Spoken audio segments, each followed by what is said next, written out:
নমস্কার, আপনারা দেখছেন সময় কলকাতা। সময় নিউজ নিয়ে আমি পৃথা রয়েছি আপনাদের সঙ্গে। এখন চোখ রাখবো বিস্তারিত খবরে। মধ্যপ্রদেশের গোয়ালিয়রের নবগ্রহ মন্দিরে ভয়াবহ দুর্ঘটনা।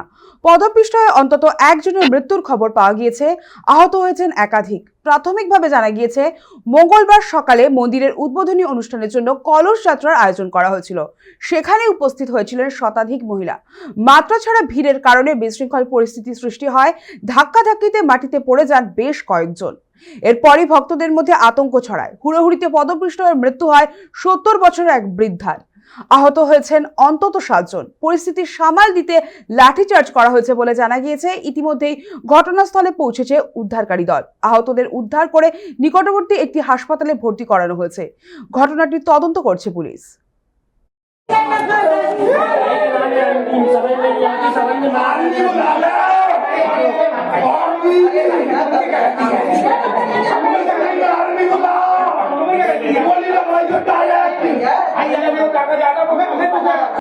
नहीं आया सही से